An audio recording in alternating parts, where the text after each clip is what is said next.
Greetings and salutations, Internet citizens. It is I, Wolfphototech, and here we go with another delightful video. This time, it happens to be a new system, a Marvel Multiverse role-playing game.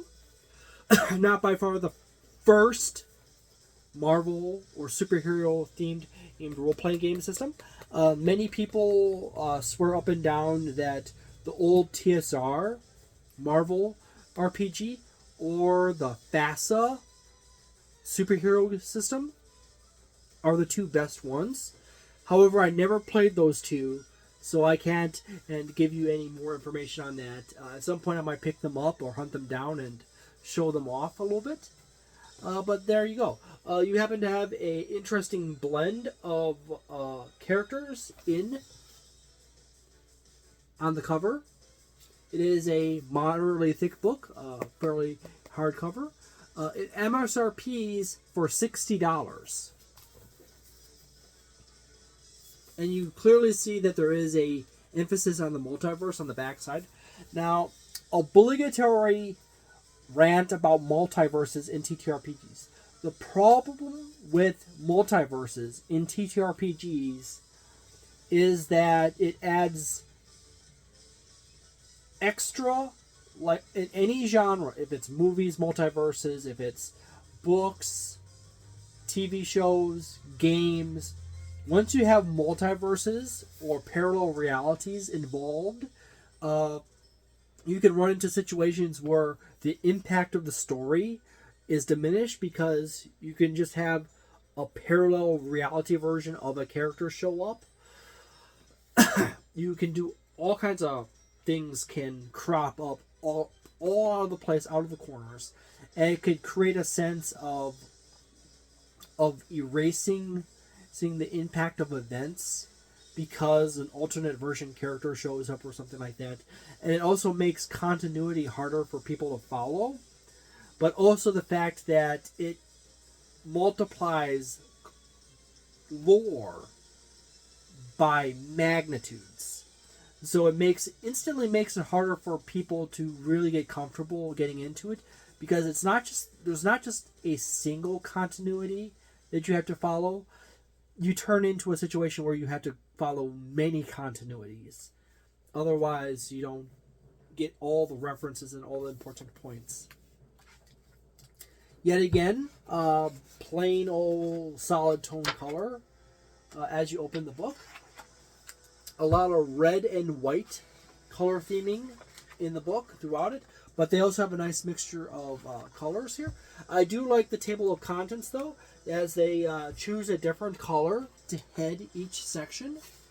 So it immediately jumps out to you very easily that this is a different section from this section right here and so forth. Nice banner artwork across the bottom. The book contains a section on how to play, core mechanics, character profiles, combat, creating a character, backstories, powers, characters, the Marvel Multiverse, and the narrator. The narrator happens to be Chapter 10, which is the section dedicated to the Game Master in the book. It is not unusual for every one of these chapters to have a single page of artwork, as well as a brightly toned hexagonal pattern with main title, a quick little information, and some bulletin points. It's covering that section of the book. And it continues on. It is a moderate level of artwork. The artwork is actually done quite well. And there's a nice variety of settings throughout the book. There is rule information on session 0 and so much more, how to play the system. Digital options on how to play the system, use the system digitally. As I said, there's no slouch for artwork in here. Most of the chapters are pretty to the point. They don't waste a whole ton of time yammering on about things. This section of the book, Chapter 2, goes through how to roll the system.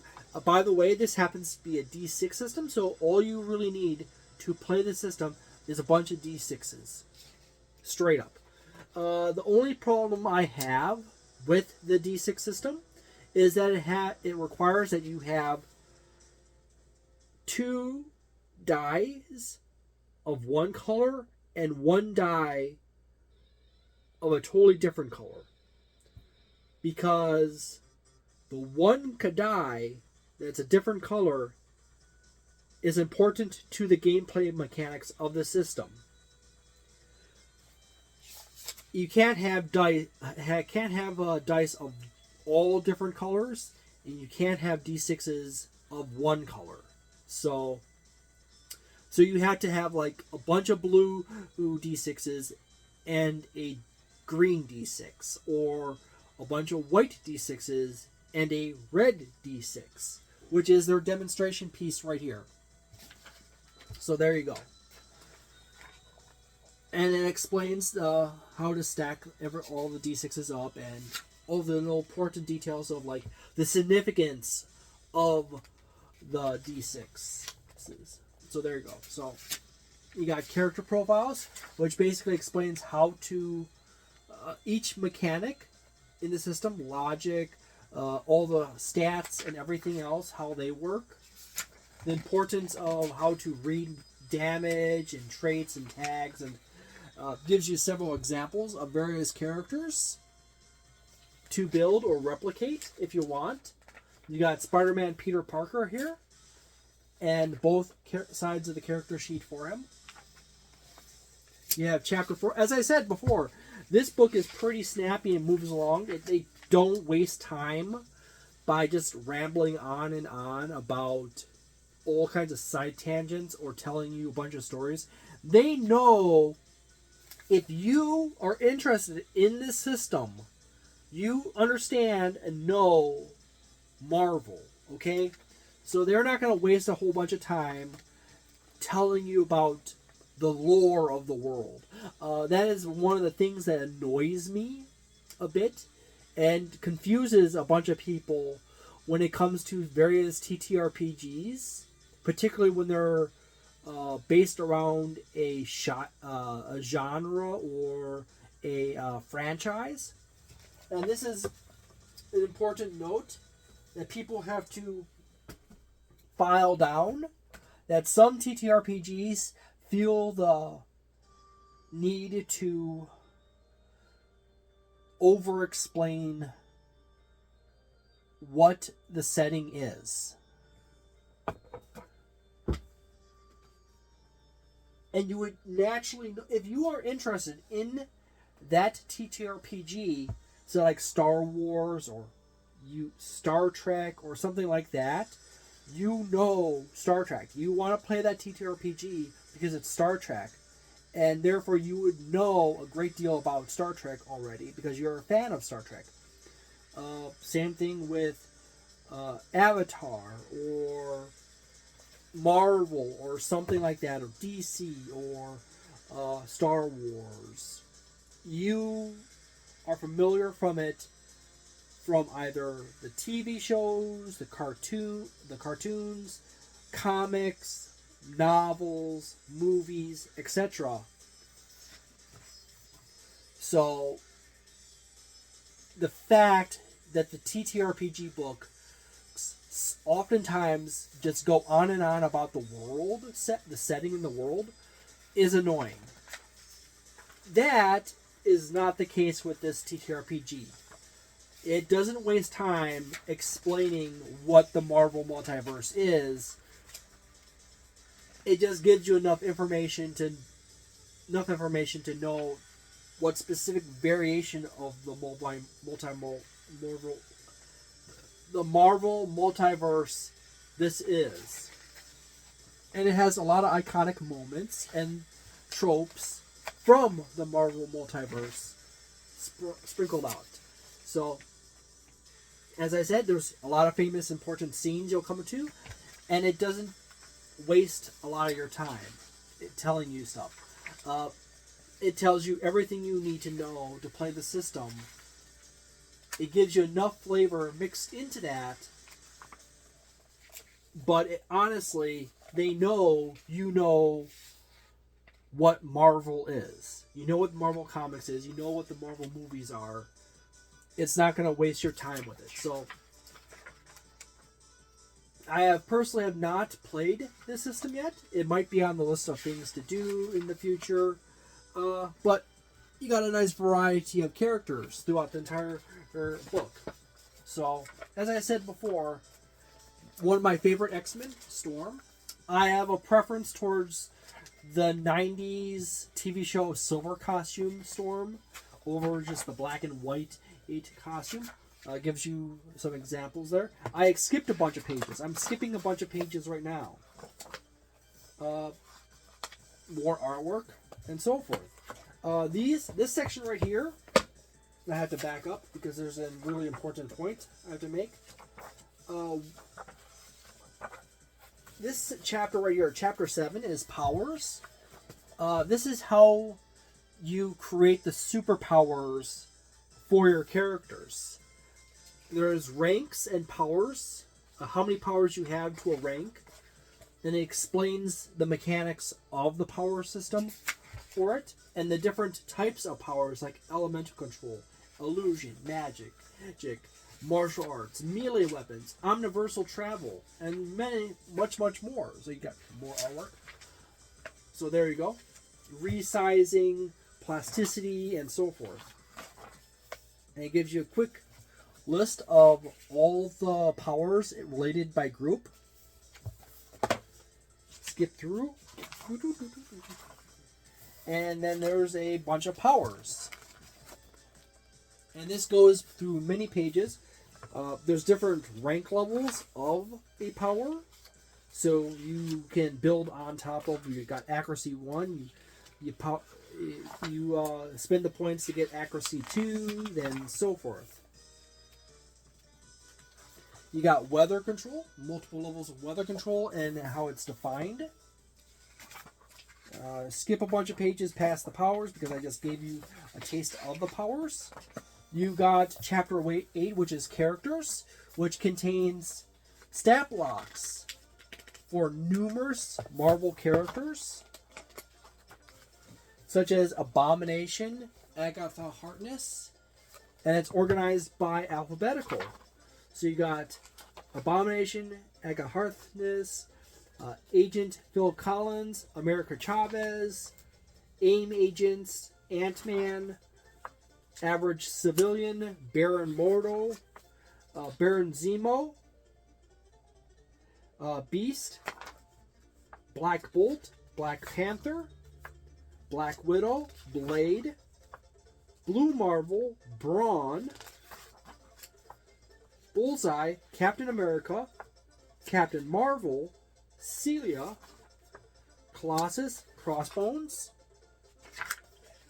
Cyclops, Daredevil. It lists out all the important information you need for them. So if you want to play just a clone of them, you can. Or you can have your opponents or your players go up against them. You got Devil Dinosaur and Deadpool in here. Doctor Doom, Doctor Octopus, Doctor Strange, Dora Major, Dormammu, Drax, Echo, Elektra, Emma Frost, Enchantress, Forge, Gamora, Ghost Rider, Robbie Reyes, Ghost Spider, Giant Man, Gore the God Butcher, Green Goblin, Groot, Hand Ninja, Hawkeye, Hela, Hellcat, Hulk, Human Torch, Hydra Agent, Iceman, Icarus, Invisible Woman, Iron Fist, Iron Man, Jessica Jones, Juggernaut, Kitty Pryde, Killmonger, Kingpin, Kraven the Hunter, Leader, or The Leader, Loki, Luke Cage. I swear Luke Cage reminds me of Terry Crews. And that would, by the way, make Terry Crews really happy. To tell him that everyone, he reminds people of Luke Cage, and Luke Cage reminds him of him. Magneto, Magnetron, Melketh, Mandarin, Maximus, Mirage, Mr. Fantastic, Misty Knight, MODOK, Moon Girl, Moon Knight. I almost said Devil Dinosaur after Moon Girl. Morbius, Miss Marvel, Kamala Khan, Mysterio, Quentin Beck, Mystique, Nebula, Nick Fury Jr., Night Nurse, Nightcrawler, Oyoko, Proton, Monica Rambeau,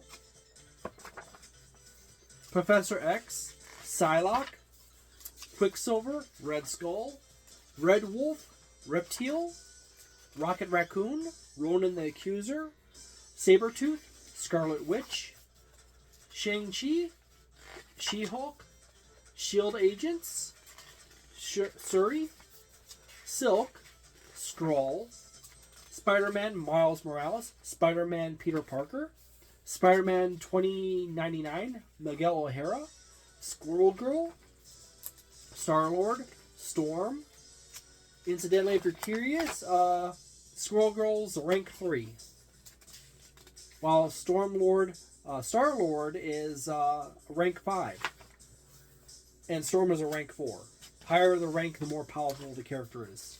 Submariner, Namor, Sunspot, Taskmaster, Thanos, Thing, Thor, Jane Foster, Thor Odinson, Titania, Ultron, Vampire, Venom, Eddie Brock, Vision, Vulture, War Machine, Wasp, White Tiger, Winter Soldier, Wolverine, Laura Kinney, Wolverine, Logan, Wong, and that ends right there.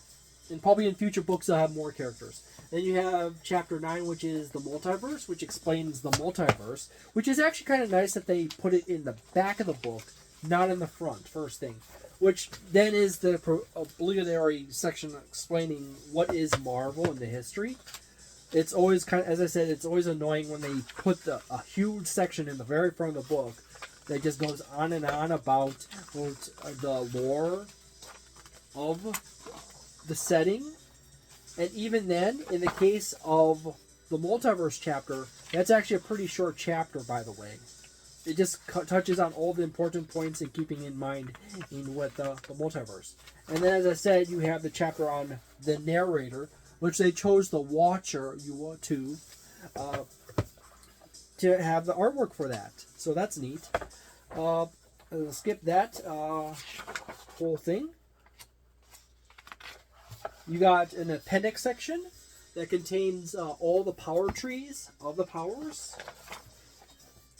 So you basically have a map of how each power connects with each other and your various options. So you start with Elemental Burst, and you could go down like Elemental Blast, Elemental Grab, or Elemental Infusion, or Elemental Push Path, and you'll rank up through that, or you go pick multiple from there, or so forth. The natural tree of things. And it also has the symbols there too. Multiple pages of that. So it gives you a nice illustration to understand and how all the powers link up with each other in another way as opposed to just simply paging through. You got the character sheets, which you have actually only 2 sheets. You only need 2 sheets or 1 sheet on 2 sides. It's actually pretty clean and clear. I'm not certain about the red as a choice, but hey, it works, I guess. You got a glossary index, which basically gives you basic information on each term in the book, but also the page numbers. So there you go. And then you have advertisement for the virtual tabletop for it, as well as other fun stuff. So there you go. I hope you enjoy this video. I have not personally played this system, as I said before earlier in the video. So overall, I cannot give a firm score. However, my personal feeling is that other than the fact that it's a D6 system, but it requires you to have specifically 2 colors of dice to play the system, which is not hard to do. It's that's actually the cheapest route to go, is a bunch of D6s. You just have a bunch of white D6s and just one of a different color. That's awesome. But you have to remember, you have to have 2 different colors. And considering how clean the inside is, how well organized, and the fact that they don't waste a whole lot of time explaining things that you don't even need explained, that's awesome.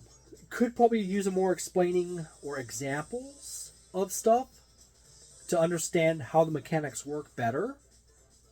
Yes, that would be very nice. However, everything I've seen so far is very to the point, and they don't waste a whole lot of time or mince words poorly, which is something I do on occasion.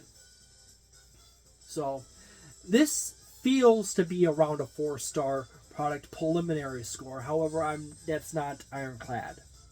I have yet to play this system. I have yet to study it through thoroughly from end to cover to cover. So, you have to take the grain of salt while it twice is there. So, thank you very much for watching this video. I hope you have a delightful day, and a nice night, a wonderful week, a magnificent month, and see you next time. Ciao.